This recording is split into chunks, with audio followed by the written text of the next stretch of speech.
ভিডিওতে দেখাবো ডিজাইন সালোয়ার কিভাবে কাটিং এবং সেলাই করবেন। প্রথমে 2 গজ 4 গিরা কাপড় নিয়ে কাপড়টিকে 4 পাটে ভাঁজ করবেন।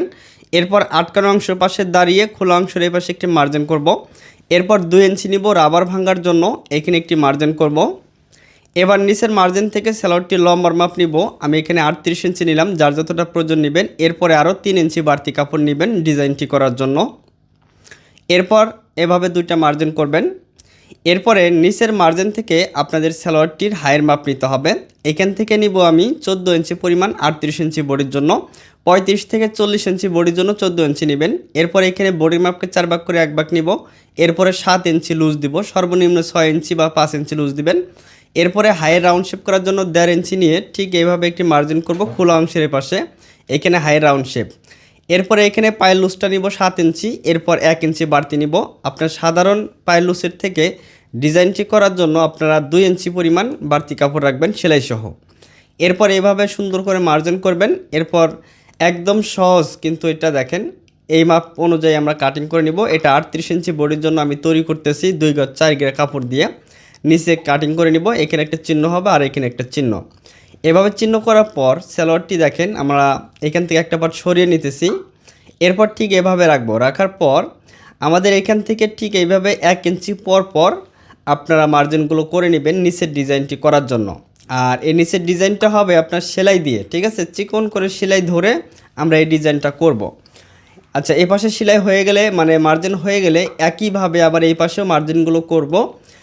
এ কারণে দেখেন মাঝখানে সুন্দর ঘর ঘর হচ্ছে। এই ঘরগুলো আমরা যখন সেলাই করব তখন কিন্তু খুব সুন্দর ফুটে উঠবে। আচ্ছা, সম্পূর্ণটা আপনারা দেখবেন। এভাবে প্রত্যেকটা সালোয়ার আপনারা ডিজাইন করতে পারবেন। এরপর ঠিক এইভাবে দেখেন ওই দাগ অনুযায়ী সুন্দর করে চিকন করে সেলাই ধরবেন। দেখেন 1 ইঞ্চি পর পর বা 2 ইঞ্চি পর পর, মানে আপনারা ইচ্ছা মতো আপনারা এখানে চিকন বা মোটা করে ডিজাইনটা করতে পারবেন। জাস্ট সেলাইগুলো আপনারা একটু চিকন করে ধরবেন, একই মাপে ধরবেন যাতে ডিজাইনটা সুন্দর হয়, বা যে ঘরগুলো তৈরি হবে 4 কোণা, যাতে ঘরগুলো যাতে এক মাপের হয়, দেখতে যাতে ভালো লাগে। তো চেষ্টা করবেন এক মাপে ঘরগুলো ধরার জন্য। তো দেখেন এখানে যার যে কয়টা সেলাই লাগে আপনারা সম্পূর্ণ সেলাইগুলো দিয়ে দিবেন ঠিক এইভাবে। এখন অনেকে বলতে পারেন যে এই সেলাইগুলো সোজা পাশে নাকি উল্টা পাশে, যেহেতু এটা এক কালারের কাপড় যে কোনো এক পাশে সেলাই দিবেন, এটা কিন্তু সোজা সাইডে থাকবে। এরপর কাপড়টিকে আবার উল্টা পাশে নেওয়ার পর আবার এই পাশ থেকে সুন্দর করে সেলাই দিবেন, তাহলে মাঝখানের খোপ খোপ ঘরগুলো তৈরি হবে। দেখেন ওই পাশের প্রথমে সেলাইগুলো যে নিয়মে দিছি বা যতটুকু ফাঁকা রেখে দিছি, তো এই সেলাইটাও কিন্তু সেই নিয়মে ঠিক ততটুকু ফাঁকা রেখে দিতে হবে। তো খুব সুন্দর করে ধরবেন যাতে সেলাইয়ের যে লেয়ারগুলো আছে, যাতে সবগুলো সেলাই লেয়ারগুলো যাতে এক পাশে থাকে, যাতে উল্টাপাল্টা যাতে না হয়, যাতে দেখতে ভালো লাগে। আপনারা একটু চেষ্টা করলেই ইনশাল্লাহ পারবেন। খুবই সহজ, জাস্ট সেলাই দিয়ে করতে হয়। আপনার সাধারণ যে সালোয়ারটা কাটিং করেন তার থেকে এই ডিজাইনটি করার জন্য আপনারা লম্বার দিকে 3 ইঞ্চি বাড়তি রাখবেন এবং পাশে রাখবেন 2 ইঞ্চি বাড়তি। ঠিক এভাবে সুন্দর করে সেলাইটা করে নেবেন। দেখেন খুব সুন্দর কিন্তু একটা ডিজাইন হলো। এরপরে সামনের এবং পিছন পার্ট একটা সালোয়ারের 2টা অংশ থাকে, এভাবে সমান করে রাখার পর আবার আপনার সালোয়ারের মাপটি এখানে নিয়ে নেবেন। নিচের দাগ থেকে লম্বাটা আমরা নিয়ে নিলাম। এরপর নিচে 1 ইঞ্চি অথবা হাফ ইঞ্চি বাড়তি কাপড় নিব। এখানে পায়ের লুসের মাপটা নিব। নেওয়ার পর এখানে সুন্দর করে আবার শেপটা আমরা করে নিব, তাহলে সুন্দর ফিনিশিং আসবে। এরপর সুন্দর করে আবার কেটে নিব, কারণ হচ্ছে নিচে ডিজাইন করার কারণে অনেক সময় ছোট বড় হতে পারে, এই কারণে এইভাবে আবার সুন্দর করে কাটিং করে নেবেন। কাটিং করার পর এই যে দেখেন উল্টাপাল্টা কিন্তু এখন হবে, যেহেতু এখানে 2 পাশেই 2টা সালোয়ারের অংশে ডিজাইন করছি। আচ্ছা, সালোয়ারের পায়ের মুহুরি এখানে বক্রম সেট করতে হবে আলাদা কাপড়ে।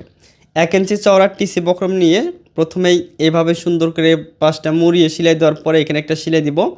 এরপর একটু বাড়তি কাপড় রাখবো সেলাইয়ের জন্য। বাড়তি কাপড় রাখার পর আমরা যে ডিজাইনটা করছি সেই ডিজাইনের সোজা পাশ থেকে ধরে বক্রমটা এইভাবে রাখবো। রাখার পর এই লম্বা করে একটা সেলাই দিতে হবে, সেলাইটা বক্রমের নিচে হবে। এরপর এই যে বক্রমটা সেট করলাম এটা সালোয়ারের নিচে থাকবে, পায়ের এখানে থাকবে, শক্ত দেখা যাবে এবং খুবই সুন্দর দেখা যাবে যদি আপনারা এই বক্রম সেট করেন। এখানে পাশাপাশি 2টা করে সেলাই দিলাম। এরপর বক্রমের আবার এই পাশে আমরা 2টা করে সেলাই দিব, নিচে 4টা বা 5টা, যার যেরকম রুচি কম বেশি করে আপনারা সেলাই দিতে পারেন, কোনো সমস্যা নাই। একইভাবে একটা সালোয়ারের দুটো অংশ হয়, দুটো অংশ কিন্তু একইভাবে ডিজাইনটা করবেন বা বক্রমটা সেট করবেন। এভাবে সেট করার পর এখন আমরা পায়ের মুহুরি মাপটা আমরা দিয়ে এখানে একটা বারটেক দিতে হবে। এখনকার সেলাইটা একদম হাই পর্যন্ত আমাদের নিয়ে আসতে হবে, ঠিক আছে। এই যে শেপটা দিতেছি, শেপটা অনেকের ভালো প্রথমে নাও আসতে পারে, তো পরবর্তীতে দুইটা সেলাই আমি দিচ্ছি, তো প্রথমটা ভালো না হলে দ্বিতীয়টা ভালো করার চেষ্টা করবেন। আর সেলাইয়ের প্রথমে একটা বারটেক দিতে হবে যাতে সেলাইটা ওইখান থেকে খুলে না যায়, এই কারণে বারটেকগুলো আপনারা দিয়ে দিবেন, বারটেক বা যেটাকে ব্যাক স্টিচ বলা হয়, ঠিক আছে। অবশ্যই এইখানে দুইটা করে সেলাই দেবেন, আমি দুইটা করে সেলাই দিয়ে নিলাম।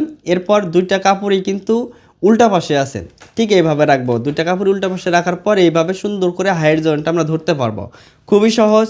যারা চেষ্টা করেন না, বাসায় প্র্যাকটিস করেন না, তাদের কাছে একটু কঠিন মনে হবে। যারা ভিডিও দেখার পর সরাসরি চেষ্টা করেন রেগুলার, তাদের কাছে এই বিষয়গুলো কিন্তু খুবই সহজভাবে বুঝতে পারবেন এবং কাজগুলো খুব তাড়াতাড়ি শিখতে পারবেন। এই হায়ের এখানেও কিন্তু আপনাদের দুইটা করে সেলাই দিতে হবে। আমি এখানে দুইটা সেলাই দিলাম, হায়ের মাঝখানে একটা বারটেক দিয়ে দিব যাতে করে এই জায়গাটা ছিঁড়ে না যায় তাড়াতাড়ি। আচ্ছা, এরপরে এখন এই সালোয়ার কাপড়টাকে আমরা সোজা পাশে নিয়ে আসবো, এটা কিন্তু উল্টা পাশ, ঠিক আছে। সোজা পাশে আনার পর সুন্দর আমরা ফিনিশিং করে নিচ্ছি, এখানে হাত দিয়ে ডলা দিয়ে দেখেন হায়ের এখানে কোনো প্রকার টান ধরে নাই। এখন রাবার সেট করব, তার জন্য এখানে দেখেন প্রথমে 1/2 ইঞ্চি পরিমাণ একটা ভাঙ্গা দিব। প্রথমে কিন্তু রাবারের জন্য 2 ইঞ্চি বাড়তি কাপড় নিয়েছিলাম, তাই না। এখন রাবার নিব মোটা এলাস্টিক বা রাবারটা এই ধরনের, এটা যার যতটুকু বডি হবে সেই বডির মাপকে 2 ভাগ করার পর 1 ভাগ নেবেন। এরপর 1 ইঞ্চি অথবা 2 ইঞ্চি বাড়তি নেবেন, ঠিক আছে। নেওয়ার পর রাবারটাকে সুন্দর জয়েন করবেন যাতে জয়েন্টটা যাতে পাক না ধরে। এরপর ঠিক এই যে বাড়তি যে কাপড়টা রাখছিলাম সেই বাড়তি কাপড়ের ভিতরে রাবারটাকে ঢুকিয়ে দিয়ে সুন্দর করে সেলাই দিতে হবে। এই সেলাইটা দেওয়ার সময় রাবার সহ কিন্তু সেলাইটা দেওয়া যাবে না, রাবারটা সম্পূর্ণ ভিতরে ফাঁকা থাকবে। আমরা শুধু কাপড়ের উপরে সেলাইটা দেবো। এখন যদি রাবার সহ সেলাইটা দেই সেই ক্ষেত্রে টান দিলে কিন্তু রাবারটা বের হবে না, আর ঘেরের কাপড়টা অনেক থাকবে, রাবার কিন্তু অল্পতেই শেষ হয়ে যাবে।